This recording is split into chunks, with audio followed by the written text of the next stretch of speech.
감사합니다. 사도들이 열심히 복음을 전하죠. 그러다 보니까 표적과 기적과 능력이 나타납니다. 예를 들어 병자 고침받고 귀신이 쫓겨나가고 죄인들이 회개하고 너무나도 감사하죠. 자, 그런데 매번 좋은 일만 있었던 건 아닙니다. 잘 아시지만 종교 지도자들이 예수님을 핍박했던 것처럼 사도들을 엄청나게 핍박을 했죠. 감옥에도 가두고 재판을 하고 또 그러고 나중에 또 잡아서 또 재판하고, 그래도 사도들은 두려워하지 않았습니다. 왜냐하면 눈에 보이는 사람보다 하나님을 더 두려워했으니까. 그러니까 죽일 테면 죽여라. 그러고 또 열심히 복음을 전하죠. 그러다 보니까 안 믿는 사람이 예수님을 믿게 되고, 그럼 또 교회는 점점 부흥하게 되고, 너무나도 감사한 일이죠. 그런데 여기에 한 가지 문제가 생깁니다. 성도가 너무 많아지다 보니까 여기에 갈등이 생기게 된 거죠.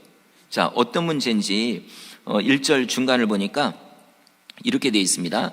헬라파 유대인들이 자기의 과부들이 매일의 구제에 빠짐으로 히브리파 사람을 원망하니, 당시 교회에는 가난한 사람이 많았죠. 그중에 특별히 과부와 고아, 이들은 초대교회뿐만 아니라 어느 시대에도 일단 남편이 없는 상태에서 또 일을 해야 되고, 지금이야 여자분들도 이렇게 직장을 구할 수 있는데, 그런데 옛날에는 그게 또 어려웠죠. 그러니까 고아와 과부는 늘 도움을 받아야 될 대상입니다. 초대교회도 그런 사람이 많았어요. 그래도 감사한 건 교회 이 성도들이 은혜 받고, 우리도 가난한 사람 도와야 되겠다 해가지고요, 집을 팔고 땅을 팔고 재산을 팔고 그렇게 교회에다 헌금을 한 거죠. 그러니까 이런 사람이 많아요. 그러니까 교회 재정은 풍성하게 되고, 그러니까 가난한 사람을 또 많이 도울 수 있고. 자, 그런데 이 좋은 일에도 문제가 생긴 겁니다. 자, 어떤 문제냐면 그 1절을 보면 두 부류의 과부들이 있어요. 한 부류는 히브리파 과부들, 그리고 또 한 부류는 헬라파 과부들. 자, 일단 히브리파 과부들은 원래 이스라엘에 살던 그런 사람들, 그러니까 대다수가 그 히브리파죠. 그런데 헬라파, 이건 이방인, 그러니까 이방 지역에서 살다가 유대 나라로 온 그런 사람들이에요. 그러다 보니까 이 인원은 상대적으로 적죠. 히브리파 과부들은 많고 헬라파 과부들은 적고. 그런데 문제가 이게 이 어려운 사람 돕고 이 구제하는 일이요, 그게 히브리파 과부들한테는 이게 잘 돼요. 이게 이제 어떻게 보면 기득권이 있으니까 그런 건지, 그러니까 그들에게는 먹을 것도 잘 제공이 되고 이렇게 되는데, 근데 이쪽에 헬라파 과부들, 이제 외부에서 왔죠. 기존에 이스라엘 살다가 외국에 갔다 또 오기도 하고, 그런데 이들은 소수의 인원들에서 그런 건지 구제 대상에서 제외가 된 거예요. 예를 들어 먹을 걸 이렇게 다 골고루 나눠줘야 되는데 히브리파 사람들은 잘 나눠줘요. 근데 헬라파 과부들한테는 이 먹을 걸 안 주는 거예요. 물론 이게 돈 1,000원, 2,000원 이 정도 거면은 그냥 못 받아도 돼 이렇게 넘어가겠죠. 근데 이땐 다 가난해요. 그러니까 한 끼 식사만 해도 너무 중요하거든요. 근데 한 끼 식사를 교회에서 먹어야 되는데 못 먹으니까, 그러니까 이게 이제 여러분 난리가 난 겁니다. 여기서 우리는 두 가지를 생각할 수 있습니다. 자, 첫 번째, 아무리 좋은 일이라도 방심하면 문제가 생길 수 있다는 거죠. 여러분, 가난한 사람 돕는 건 당연히 좋은 일이죠. 하나님이 기뻐하시는 일. 그런데 좋은 일에도 문제가 생긴 거예요. 차라리 이런 일을 아예 안 했다면, 구제하는 일도 아예 안 하고 헌금하는 일도 아예 안 하고 아무 일도 없었다면 말 그대로 아무 문제도 없는 겁니다. 여러분, 근데 그렇다고 문제 생기는 게 싫으니까 구제도 하지 말고 좋은 것도 하지 말자, 그러면 이거 말도 안 되는 거죠. 우리나라 속담에 구더기 무서워 장 못 담글까, 이런 거 있잖아요. 고추장 된장을 이렇게 하다 보면은, 만들다 보면 그럼 거기 구더기도 생겨요. 근데 구더기 무섭다고 이거 이제 나 안 먹어, 이런 거 없습니다. 구더기 좀 생겨도 그래도 장을 담궈가지고 1년 동안 이렇게 먹는 게 좋은 거죠. 자, 똑같습니다. 교회도 우리는 하나님이 기뻐하는 일이라면 우리가 열심히 해야 됩니다. 다만 우리가 신중하게, 그리고 방심하지 말고 해야 된다는 거예요. 왜냐하면 아무리 좋은 일이라도 우리가 방심하고 그냥 대충 했다가는 이런 문제가 생기니까요. 자, 그리고 또 두 번째, 교회에서는 특히 돈 문제를 조심해야 됩니다. 물론 어떤 분은 자기 재산을 팔아서 교회 헌금하고 이런 분들이 있죠. 초대교회 그런 사람 많았거든요. 일단 이런 사람이 많으면 수입이 많습니다. 그런데 수입만 많은 게 아니라 지출도 많아요. 왜냐하면 도와야 될 사람이 많으니까. 그러다 보니까 문제가 생긴 거죠. 예를 들어 조금 금액이 적으면 헌금하는 것도 적고 이걸 가지고 지출하는 것도 적고 그러면요, 이거 큰 문제 안 돼요. 1,000원 내가 못 받았다고 해서 그런 거 없죠. 근데 금액이 커지면 커질수록 다 사람들이 민감하게 됩니다. 근데 이게 나쁜 게 아니라 어쩔 수 없어요. 그죠? 그러니까 많은 돈이 교회에서 오고 가다 보니까 이거를 우리가 신중하게 안 하면 이제 문제가 생기는 거죠. 여러분, 초대교회도 문제가 생겼거든요. 초대교회 그 성령 충만하고 그냥 사도들도 있고 예수님의 제자들 훌륭한 사람도 있고 그런데도 문제가 생겼으니까 그러니까 우리도요 늘 조심하고 늘 신중해야 됩니다. 어떤 일을 하든 간에 교회 안에서 이루어지는 일들이요. 감사한 건 초대교회에 이 문제가 생겼을 때 사도들이 빨리 이 문제를 대처를 한 거예요. 너무 감사하죠. 만약에 사도들이요 이 문제를 빨리 대처를 안 했으면 어떻게 됐을까요? 교회는 분명히 두 갈래로 쫙 갈라졌을 겁니다. 하나는 히브리파 초대교회, 그리고 또 하나는 헬라파 초대교회. 이런 일이 실제로 지금 많은 교회들이 그런 일이 있거든요. 진짜로 교회가 어떤 문제로 인해 갈라져서, 물론 이 교회가 부흥하고 그래가지고 새로운 교회를 세워주고 이런 거 좋은 건데, 근데 교회 안에서 문제가 일어나서 갈라지는 경우는 너무 안타까운 일입니다. 갈라지는 것까지는 아니어도 교회 안에서 만약에 서로 갈등이 있고 다툼이 있다, 이거는 주님의 뜻이 아닙니다. 성경에 보니까 그런 교회가 또 있어요. 바로 고린도 교회입니다. 거기 보니까 사도 바울이 편지를 썼는데 진짜 안타까운 마음으로 편지를 썼습니다. 아니 어떻게 여러분이 서로 싸우냐고, 어떻게 누구는 바울파다, 어디는 아볼로파다, 누구는 베드로파다, 심지어 난 그리스도파다. 아니 그럼 다른 사람은 예수님 안 믿는 건가요? 그것도 아닌데. 그러니까 이게 너무 바울이 볼 때 마음이 아픈 겁니다. 하나님이 볼 때도 마음이 아프죠. 여러분, 이런 일이 일어나지 않으려면 늘 신중하고 정말 주님이 원하는 그 모습으로 살아가야 되는 거죠. 그러면 초대교회에 큰 문제가 생겼어요. 이 문제를 어떻게 해결했을까요? 두 가지로 해결했습니다. 첫 번째, 말씀과 기도로 문제를 해결했습니다. 우리 2절 말씀 읽겠습니다. 시작. 불러 이르되 우리가 하나님의 말씀을 제쳐놓고 접대를 일삼는 것이 마땅하지 아니하니. 아멘. 초대교회가 급성장을 했습니다. 베드로가 한번 설교했을 때 3,000명이 예수님 믿고, 또 어느 때는 설교하니까 5,000명이 예수님 믿고, 그러니까 교회가 공간이 없는 거예요. 한마디로 처음에 마가의 다락방 120명이 모였던 그거 가지고 부족하죠. 몇천 명씩, 아마 몇만 명 이렇게 넘어가니까. 이렇게 인원이 많아져서 감사한데, 근데 중요한 건요, 이런 부흥을 감당할 수 있는 능력은 아직 부족하다는 거죠. 그게 딱 터진 문제가 바로 이거거든요. 구제하는 일. 가난한 사람도 점점 많아져요. 물론 적을 때는 큰 문제가 안 됩니다. 근데 인원이 점점 많아지다 보니까 이게 큰 문제가 되는 거죠.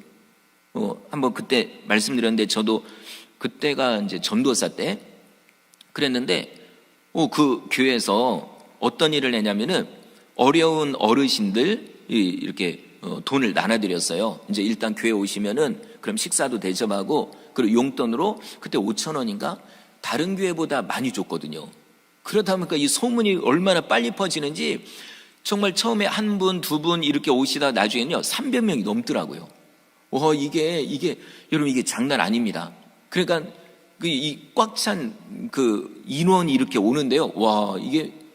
그리고 물론 어떤 분은 와서 이제 한 번 받고 뒤로 이렇게 가신 다음에 다시 줄 서가지고 또 받고, 또 다시 줄 서 또 받고, 이런 분도 있어요. 저희야 교회 입장에서 당연히 할 수 있습니다. 근데 문제는 서로 싸움이 일어나는 거예요. 아니 당신 뒤로 와서 또 받냐고 그러고, 내가 뭘 받았다고 그러면서 싸우고요. 어떤 경우는 쌀을 받으면 쌀 가지고 가가지고 팔아요. 그 뒤에서. 그러고서 또 와서 또 받고 막 이런. 그러니까 이게 안 되는 거예요. 그냥 대충 해가지고. 그래가지고 제가 그때 담당이었거든요. 그래서 출석표를 또 만들어가지고 도장을 또 찍어줍니다. 이 도장 받으면 이제 그걸로. 그리고 본인도 도장 받은 걸 보여줘야 돼요. 그래서 이런 걸로 해가지고 대조를 하고, 와, 이 머리가 아프더라고요. 진짜 깨질 것처럼 아프더라고요. 자, 초대교회도 그런 거예요. 이게 서로 누군 주냐 안 주냐, 다 못 먹었다, 왜 너는 2개 먹었냐, 이러고 있으니까 이게 사도들이 볼 때 이게 문제가 되는 거죠. 자, 근데 사실 가장 큰 모든 거의 원인은 누구에게 있을까요? 사도들에게 있었던 거예요. 여러분 좀 충격적이지 않나요? 아니, 사도들이 뭘 잘못했다고, 사도들이 뭘 띄어먹은 것도 아니고 진짜 나쁜 마음을 먹은 것도 아니고. 왜 그럴까? 여러분, 사도들이요 진짜 중요한 걸 놓치고 있었거든요. 자, 보십시오. 구제해야 하는 거, 가난한 사람 돕는 거 좋은 일입니다. 당연히 좋은 거죠. 그러니까 사도들도요 좋은 일이니까 열심히 했어요. 근데 인원이 많아지다 보니까 거기에 투자하는 시간이 점점 많아집니다. 그러다 보니까 더 중요한 일을 소홀히 하게 된 거예요. 여러분 이거 기억하십시오. 다 중요해도 더 중요한 게 있습니다. 절대로 놓치지 말아야 될 그게 있거든요. 사도들도 구제하는 거 당연히 중요한 일이죠. 그런데 그것보다 더 중요한 일이 있어요. 이게 바로 말씀과 기도입니다. 말씀과 기도, 이거를 어느 순간부터 소홀히 했거든요. 물론 의도적으로 기도하기 싫어 그런 거 아닙니다. 근데 왜 못했을까요? 왜 소홀히 했을까요? 구제하는 일에 너무 거기에 치중하다 보니까, 그러다 보니까 말씀과 기도를 놓쳐버린 거예요. 바로 여기서부터 문제가 생기기 시작을 한 겁니다. 처음에는 사도들도요 이거 인식을 못했어요. 이상하게 구제하는 일 좋은 거거든요.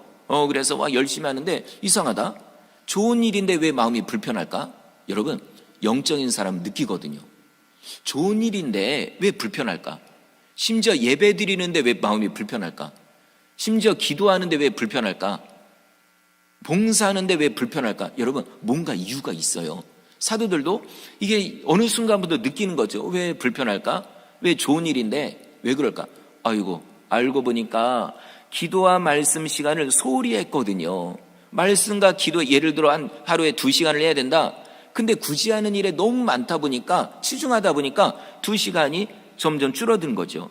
2시간이 1시간 반, 그 다음에 1시간, 그 다음에 30분, 그 다음에 간신히.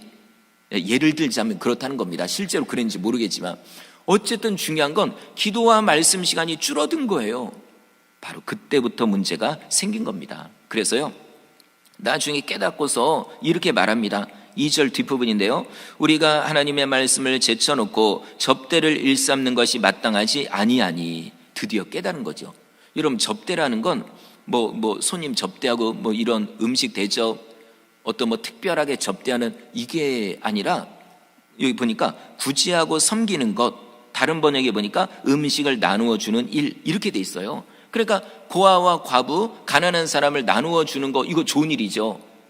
그래도 그것보다 더 중요한 걸 놓쳐버린 겁니다. 말씀과 기도를요. 자, 여러분, 이 말씀은, 이 부분은 저와 같은 목회자에게 너무나도 중요합니다. 만약에 제가 다른 일 때문에 말씀과 기도를 소홀히 하면 그때부터 문제가 생깁니다. 실제로 물론 문제를 누가 터뜨렸다고 해요. 그래도 어떻게 보면 영적으로 따져보면 그 원인은 저에게 있는 거예요. 어쩔 수 없습니다.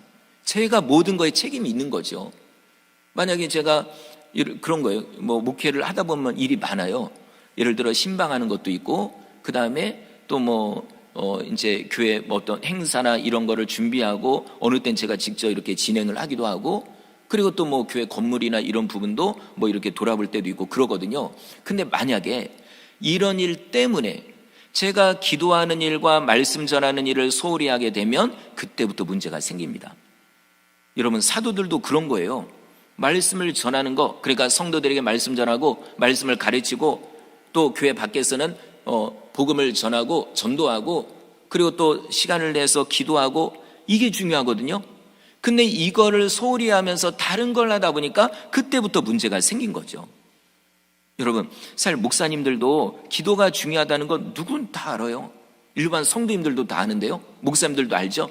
근데 의외로 기도 시간이 잘 안 채워질 때가 있습니다. 기도를 소홀히 할 때가 있어요. 말씀 전하는 거 열심히 준비했어야 되는데 다른 일이 너무 바쁘다 보니까 말씀 준비를 대충 하고 바로 그때부터 문제가 생깁니다. 여러분, 그리고 또 이것도 있어요. 아니, 그럼 목사님 말씀 기도 하셔야죠 라고 말은 하는데, 근데 목사님이 해야 될 거를, 아니 성도들이 해야 될 거를 목사님한테 다 맡기면은 이것도 문제가 있는 거죠. 여러분, 지혜로운 성도는 어떻게 할까요? 일을 내가 하는 겁니다. 내가 찾아서 일을 하는 거죠. 그래서 목회자는 말씀과 기도에 집중할 수 있도록 그 여건을 만들어 주는 거예요. 그리고 성도는 열심히 이것도 하고 저것도 하면서 그런 일들을 열심히 감당하는 거. 그러면 교회는 되는 거거든요. 그런 교회가 부흥하는 교회가 되는 겁니다. 교회가요, 아무리 프로그램이 많아도 만약에 목회자가 그런 거에 쫓아다니고 기도와 말씀은 소홀히 하고 그러면 안 됩니다. 목회자는 무엇보다 말씀과 기도에 집중해야 되고, 그리고 성도들은 목회자가 그렇게 할 수 있도록 다 그렇게 하는 거예요. 자, 이게 정말 이 부흥하는 교회의 특징이죠. 그리고 또 목회자뿐만 아니라 우리 성도님들도 말씀과 기도에 집중해야 됩니다.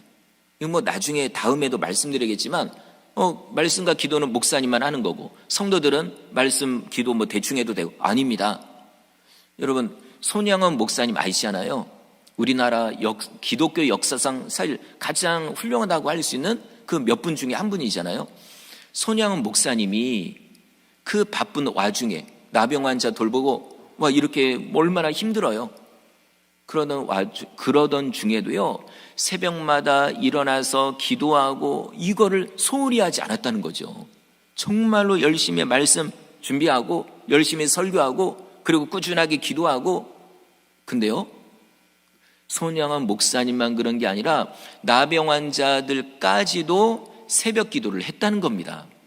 여러분, 나병 환자들도 새벽 기도를 했대요. 그 몸이 얼마나 불편하고 얼마나 진짜 힘들어요. 나병 환자는 뭐 일 안 할까요? 여러분, 나병 환자 다 일합니다. 저도 한번 그 애양원 그쪽에 갔었는데 그 지역에 가면 이미 냄새가요. 예. 왜냐하면 전체가 이제 닭을 키우고 하면서 이제 그런 몸이 아파도 불편해도 하루 종일 일을 해요. 그래도 새벽 되면은 일어나서 그 힘들고 아픈 몸을 이끌고 기도합니다. 그 인원이 그대로, 그때가 300명 정도인데 그 인원이 그대로 새벽마다 기도하고 했다는 겁니다. 우리는 사실 새벽 기도는 몇 명만 한다고 생각하잖아요. 목회자나 뭐 중직자 이렇게 몇 명만, 아닙니다. 원래는 다 해야 됩니다. 여러분, 다 기도해야죠.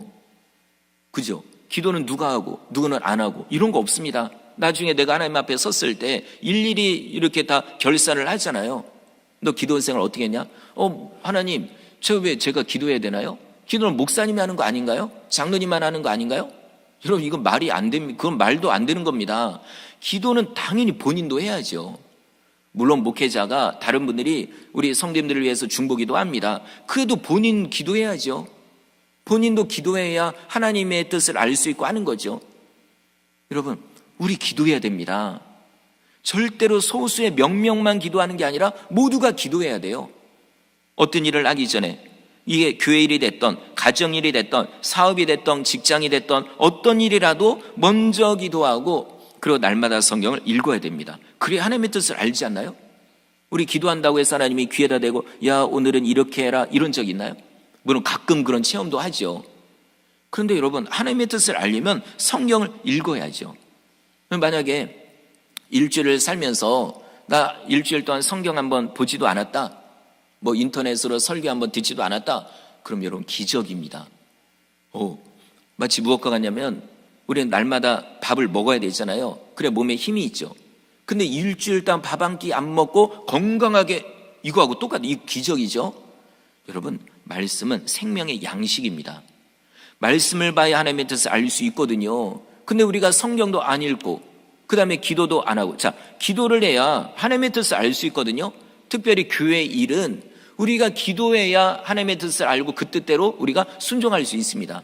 근데 예를 들어 이거죠. 기도는 목사님만 해야지. 자, 그러면 만약에 성도 여러분, 성도님들 기도 안 하고 저만 기도하길 원한다면 모든 일 제가 결정하도록 내버려 두십시오.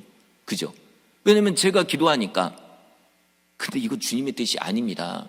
같이 기도하고 같이 뜻을 모아서 하나님의 일을 하는 게 이게 하나님의 뜻입니다. 그럼 어떻게 될까요? 성도님들도 기도하셔야죠. 그죠? 특히 교회 중직자분들, 리더분들은 당연히 기도해야 되는 게 아닌가요? 그래야 뜻이 하나가 되는 거죠. 나도 기도하고 상대방도 기도해야 하나님의 성령으로 하나님의 뜻을 알게 되고 하나가 됩니다.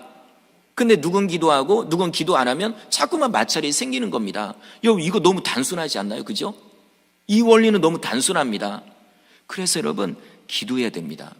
사업을 해도요, 기도해야죠. 하나님, 이번 국제적으로 이렇게 어렵습니다. 어떻게 됩니까? 그럼 하나님이 지혜를 주십니다. 여러분, 진짜 신기하게도 하나님이 지혜를 주시거든요. 나라가 어렵다고, 국제적으로 어렵다고 해서 다 어려운 건 아니에요. 어떤 분은 신기하게 잘 되거든요. 이게 뭐 똑똑해서 그럴까요? 아닙니다. 하나님이 지혜를 주시거든요. 겸손하게, 하나님, 진짜 하나님의 뜻을 알기 원합니다. 제가 어떻게 됩니까? 성경 읽고 기도하고 또 읽고 기도하고. 그런 사람이 왜 형통하지 않을까요? 하나님이 최선의 길로 인도하십니다. 물론 어느 때는 하나님이 일부러 고난을 주실 때도 있습니다. 욥이 당한 고난처럼. 그런데 한번 이 생각 해보십시오. 내가 기도하지 않아서, 내가 하나님을 의지하지 않아서, 내가 말씀을 의지하지 않아서 그럴 수도 있다는 거죠. 여러분, 기도하시기 바랍니다. 진짜로 열심히 기도하십시오. 진짜로 목숨 걸고 기도하시고 피곤해도 기도하고 진짜 기도해야 돼요. 얼마나 정말 많은 성도들이, 많은 교회들이 영적으로 잠들어 있습니까? 여러분, 깨어나야 됩니다. 내가 깨어나야 돼요. 아이고, 그래, 뭐 목사님이 깨어나야지. 아닙니다. 내가 깨어나서 내가 기도해야, 그래야 내가 하나님의 일꾼이 되는 거죠.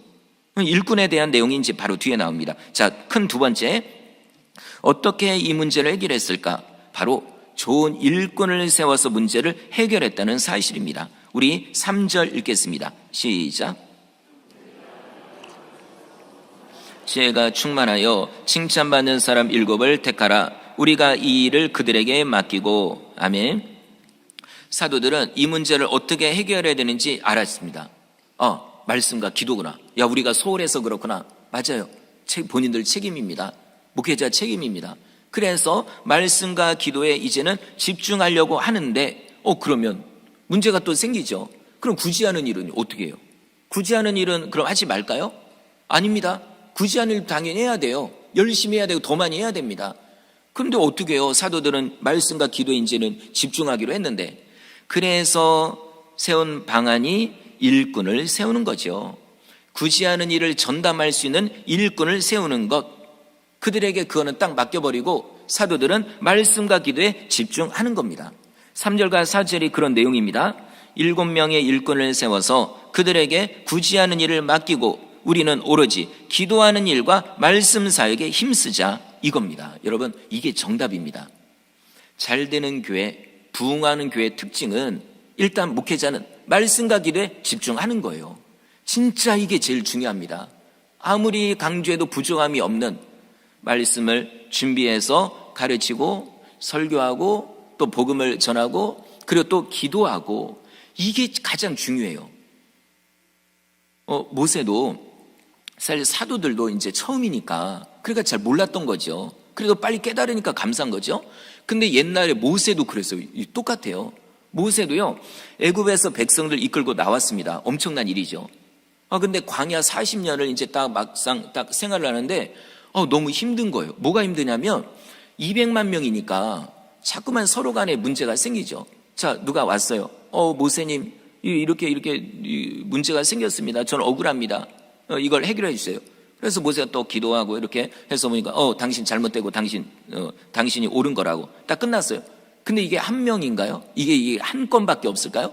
아닙니다. 또 옵니다, 사람이. 이번엔 베냐민 지파에서 오고, 이번엔 유다 지파에서 오고, 그 다음에 요셉 지파에서. 이게요, 하루 종일 그런 거예요. 하루 종일 하는 게요, 앉아가지고 그거밖에 없어요. 그러면 당연히 기도 시간은 줄어들게 되죠. 그거를 보고서 누가 아이디어를 내냐면은 바로 모세의 장인어른이 이드로가 딱 보더니 이건 아닌 것 같다. 그래가지고 모세를 불러요. 얘기합니다. 자네 보니까 그래가지고는 이거 안 되겠다고. 이 인구가 얼마나 많냐고. 그리고 그것만 그렇게 하다가는 진짜 이거 며칠 못 가서 당신 쓰러진다고. 그러지 말고 일꾼을 세우라고. 그래서 세운 게 바로 10부장, 50부장, 100부장입니다. 단계별로, 자, 처음에 50부장, 5부장인가요? 그래서 50부장에서 이제 재판을 받고, 그래, 해결이 안 된다. 그럼 100부장 올라가서 재판하고, 그래도 안 된다. 그럼 또 이제 위로 1000부장 이렇게 올라가는 거죠. 그러니까 지금의 우리나라 재판할 때 3심제잖아요. 지방법원, 고등법원, 대법원. 바로 그겁니다. 여러분, 모세가 이렇게 하고 나니까 그때서야 더 기도에 집중할 수 있었던 거죠. 저도, 우리 교회도 똑같습니다. 제가 말씀과 기도에 집중할 수 있도록 우리 성도님들이 일꾼이 되어주시는 거예요. 일꾼이 되어서 그런 거죠. 이렇게 이런 일도 하고 저런 일도 하고 그렇게 해주시면 저는 더 어떤 사명감을 가지고 말씀과 기도에 집중할 수 있는 거죠. 예를 들어 그런 거예요. 제가 이렇게 뭘 이렇게 하고 있어요. 그러면 성도님들이 당장에 목사님이 왜 이거 하냐고. 목사님은 말씀과 기도에 집중하셔야 빨리 기도실 들어가십시오. 물론 그러면 조금 한편으로는 나 기도하고 나왔는데 라고도 할 수 있지만 그래도 얼마나 감사할까요? 왜냐하면 성도님들이 그런 일을 딱 해주시면 저는 정말 말씀과 기도에 집중할 수 있거든요. 그만큼 저만 이렇게 은혜 받는 게 아니라 성도님들도 은혜를 받고 더 열심히 주의를 할 수가 있는 겁니다. 이게 바로 부흥하는 교회죠. 근데 부흥하지 않는, 못하는 교회? 물론 성도 인원이 적으면 어쩔 수 없어요. 저기 시골 교회나 개척교회, 거기는 목회자가 다 해야 됩니다. 그런데 교회 인원이 어느 정도 되는데도 예를 들어 목사님이 다 한다고 그냥 처음부터 주차 안내부터 해가지고 그다음 안내, 그다음에 막 주보 나눠주고 그다음에 이렇게 해서 식사 준비도 미리 해야 되고 그러고 설교하고 끝나자마자 그냥 뛰어 내려가서 그 교회는 안 되는 교회죠. 아니 성도들이 어느 정도 되는데도 목사님이 그 일을 다 하면 이거는요. 자, 일단 일꾼을 세우지 못한 목사님도 책임이 있고 일을 안 하려고 하는 성도도 책임이 있는 겁니다. 그러나 우리 교회는 너무 감사하게도 최근에 일꾼들이 많이 세워져서요. 너무나도 감사해요. 진짜로요. 최근에 대만 선교 갔다 왔죠.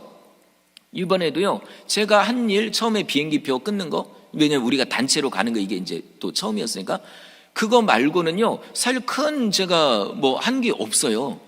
왜 그러냐면 우리 성도님들이 다 알아서 하셨거든요. 이런 일은 이분이 하고 저런 일은 저분이 하고 그런 일은 그분이 하고 이렇게 해가지고 그래서 저는 진짜 마음 편하게 갔다 왔습니다. 정말 하나님의 은혜죠. 일꾼이 있다는 게요 이렇게 감사한 일이에요. 그래서 저는 말씀 준비하고 또 기도하고 그래서 가서 설교하고 이런 거. 여러분 이게 정말 주님이 원하는 모습이죠.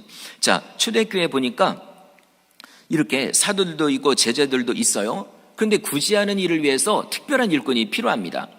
그래서 세운 게 바로 7명의 집사입니다. 집사라는 이 의미가 봉사자, 일꾼, 섬기는 사람 그거예요.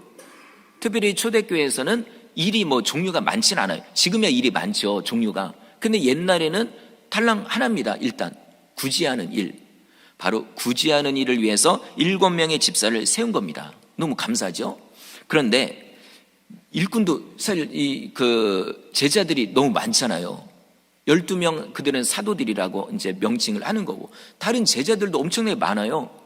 그러면 이들을 다 세울 수는 없어요. 또 그럴 필요도 없고 그래서 7명을 어떤 기준으로 세웠을까? 이제 이게 중요합니다. 왜냐하면 여러분 우리도 일꾼이 되어야 되잖아요.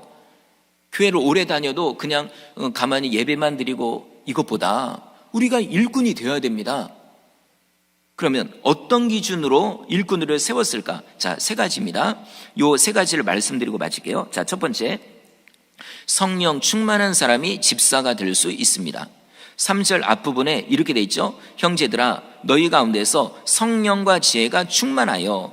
자, 교회 일꾼은 무엇보다 성령 충만해야 됩니다. 정말 여러분 성령 충만해야 됩니다. 왜 그러냐면 교회 일은 하나님의 일이거든요. 그러면 하나님의 영으로 충만해야 하나님의 일을 할 수가 있어요. 이거 어떻게 될까?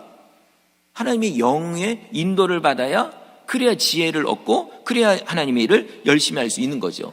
근데 만약에 우리가 성령 충만하지 않잖아요. 기도도 안 하고 그러면요, 나름대로 열심히 교회 일을 한다고 하는데 결과가 안 좋은 거예요.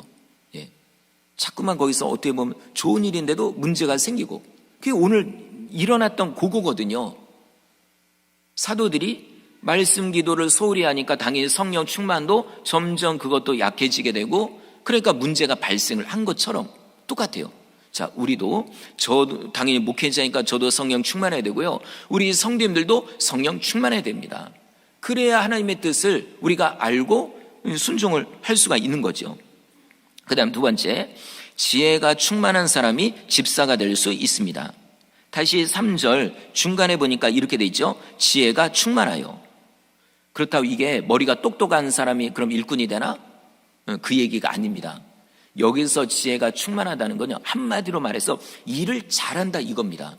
일을 딱 맡으면요, 얼마나 잘하는지, 진짜 이거는 맡기기만 하면 돼요. 얼마나 잘하는지 그냥 제가 걱정 안 해도 돼요. 이 일 딱 맡기면 이거 뭐 알아서 하시라고 이렇게. 근데 반대로 일을 맡기긴 맡겨요. 한다고 하니까. 근데 일을 한다고 그러면 꼭 예를 들어 문제가 터지고 자꾸 막 이러면은, 그러면 이게 일을 맡기는 것도 겁나죠. 그럼 이거는 지혜가 없는 겁니다. 자, 출애굽기에 보니까 이제 애굽에서 나왔어요. 이제 하나님을 위한, 제사 드리기 위한 성막을 만듭니다. 근데 성막이요, 이게 쉬운 게 아니에요. 텐트도 하나님이 정해준 게 있거든요. 어떤 건 이런 걸로 만들고, 그 다음 껍데기, 그 다음 중간 거, 그 다음 안에 거, 뭐 몇 겹으로 돼 있고, 그 다음에 기구들도 이건 이렇게 만들고 저렇게 만들고, 바닥 판때기는 어떻게 만들고, 이게 다 있어요. 근데 여러분, 모세가 이걸 했을까요, 직접? 하나님 알겠습니다. 누구보다 제가 하나님이랑 가까우니까 제가 만들게요. 그랬을까요? 아닙니다. 그러면 언제 기도하라고요? 그죠? 그거에 이거를 하느라 금은 어떻게 하고 이걸 모세가 어떻게 알아요? 그래서 세운 사람이 2명의 일꾼입니다. 이름이 부살렐 오홀리압. 부살렐 오홀리압. 근데 이들을 가리켜요. 성경에 뭐라고 되어 있냐면, 마음이 지혜로운 사람, 여호와께서 지혜와 총명을 부어주신 사람, 이렇게 되어 있는 거예요. 머리가 똑똑하다는 얘기가 아닙니다. 그 면에 있어서, 물건을 만드는 면에 있어서 기술자라는 거죠. 유능하다는 겁니다. 일을 잘한다는 거죠. 참 신기하게도 하나님이 모세에게 말씀해요. 그럼 모세가 이 두 사람 보고 이번에 법궤를 만들 텐데 하나님이 이렇게 만들라고 했다. 자, 만들어라. 그럼요, 잘 만드는 거죠. 어떻게 하나님의 뜻을 잘 알고. 만약에 부살렐 오홀리압이 아니라 뭐 예를 들어 여호수아 보고 만들어라. 그럼 여호수아가 어떻게 만들어요? 금은 어떻게 녹여야 되는지 어떻게 알아요? 이걸 이렇게 조각하는 것도 뭐 만들면 뭐 천사 모양 만들어야 되잖아요. 그럼 날개를 뭐 예쁘게 만들 수 있나요? 몰라요. 그래서 하나님이 세운 사람이 부살렐과 오홀리압입니다.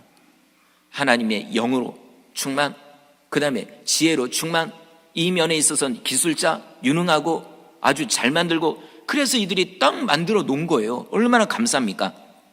여러분, 교회 일꾼도 지혜로워야 됩니다. 잘해야 돼요, 일을요. 직분만 맡았다고 해서 그게 아니라 일을 맡았으면 잘해야죠, 정말. 여러분, 목표가요, 우리의 목표는 잘해야 됩니다. 진짜로요. 어떤 일을 딱 맡았을 때 그냥 뭐 뒤에서 뒷말이 없을 정도로 진짜로 잘해야 돼요. 그러려면 어떻게 될까요? 신중하게 해야죠. 그죠? 최대한 모든 정말 이 일에 있어서는, 예를 들어 간단한 것도, 이 일에 있어서는 내가 정말 욕먹지 않으리라. 진짜로 내가 정말 이건 내가 최선을 다해서 잘 하리라 해서요, 집중해서 그 일을 잘해야 됩니다. 성도 여러분, 이런 정도가 돼야 됩니다. 그리고 우리 성도님들께서는 교회 일을, 이 직분을요, 귀하게 여기십시오. 아주 귀하게, 사모하는 마음으로. 사실 그렇잖아요. 직장에서 승진하는 거 다 원하잖아요. 그죠? 그래서 어떤 분들은 기도의 제목으로 승진하는 거, 그런 기도 제목이 있습니다. 여러분, 그거 나쁜 거 아니에요. 우리가 그리스도인으로서 승진도 해야죠. 그런데 그것처럼 교회에서도요, 물론 승진 뭐 이런 의미는 아니지만, 그래도 내가 직분을 맡아서 내가 교회를 위해서 충성하겠다, 내가. 여러분, 이런 마음, 이거 되게 중요합니다. 근데 어떤 분들은 난 그런 직분 싫다고. 왜 싫을까요? 스스로 한번 돌아보세요. 왜 싫을까 이게? 세상에서는 승진하는 거 좋아하는데 왜 교회에서는 내 직분을 맡는 걸 왜 싫어할까? 물론 하나님이 야 너는 하지 마라, 너는 그 직분 하지 말고 열심히 해라, 그러면은 안 해도 됩니다. 그런데 하나님은 원하거든요. 예, 하나님은 내가 직분을 맡아서 어떤 더 전문적으로 하길 원하거든요.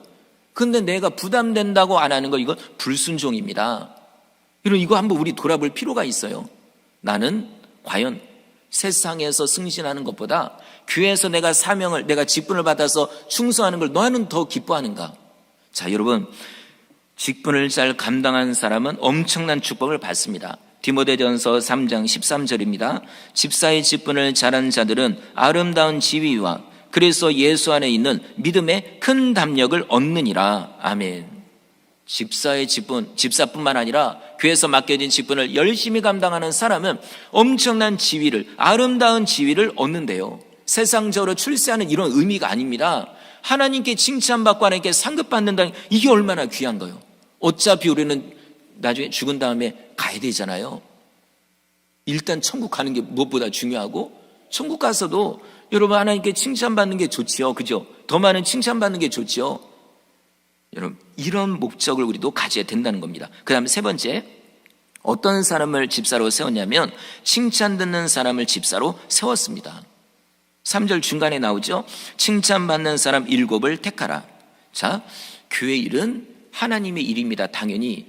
그런데 동시에 사람의 일이기도 합니다. 왜냐하면 예를 들어 구제, 이거요, 하나님께 먹을 거 드리는 게 아니잖아요. 사람에게 주는 거잖아요. 천사에게 먹을 거 주는 거 아니잖아요. 사람에게 주는 거잖아요. 그러니까 이게 사람을 섬기는 일이에요. 그리고 또 하나님은 사람을 통해 역사합니다.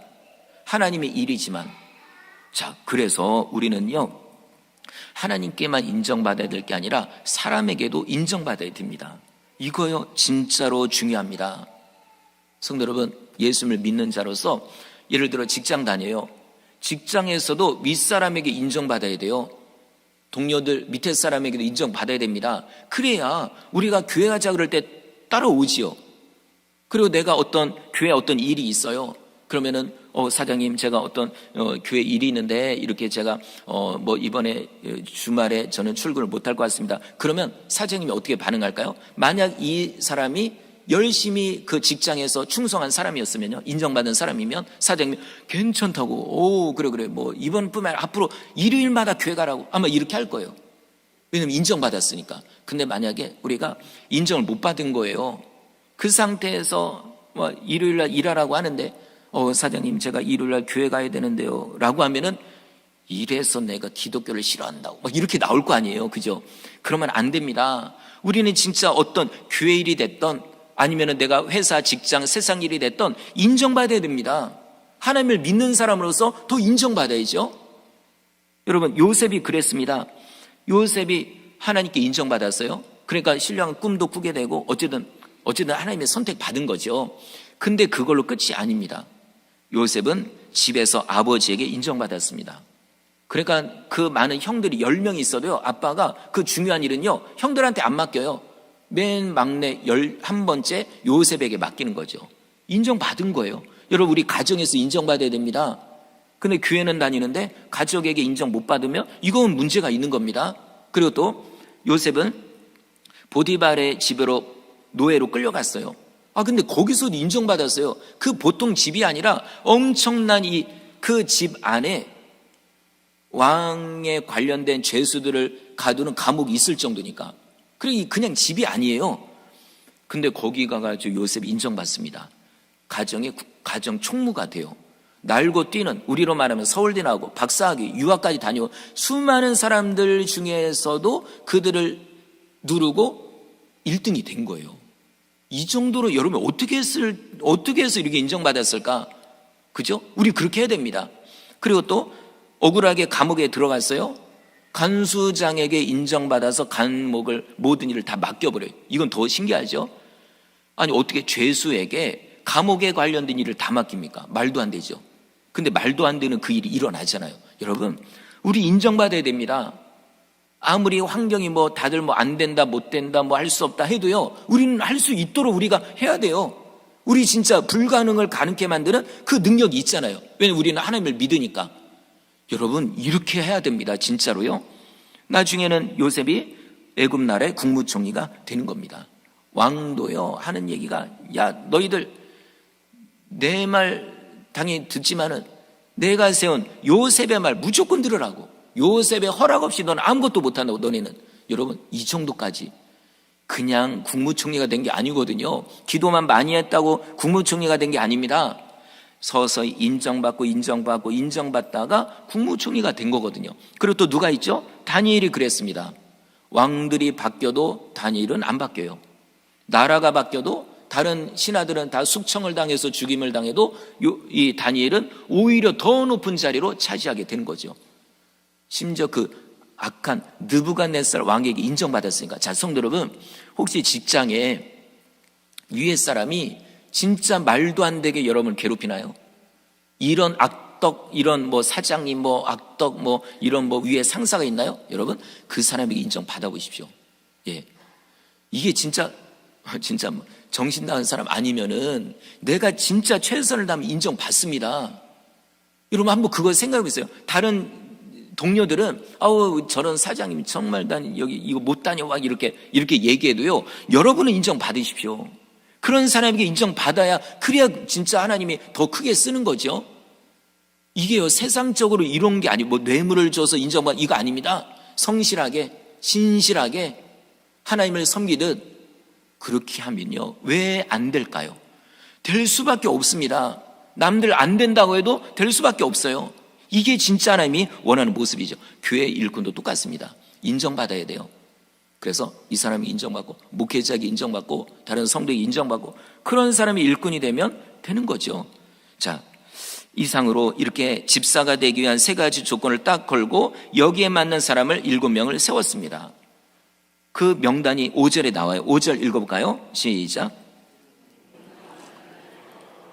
믿음과 성령이 충만한 사람 스데반과 또 빌립과 브로고로와 니가노르와 디몬과 바메나와 유대교에 입교했던 안디옥 사람 리고나를 택하여. 7명 나오는데 스데반 집사, 빌립 집사 유명하거든요. 이들에 대해서는 따로 나와요. 다음 시간 나옵니다.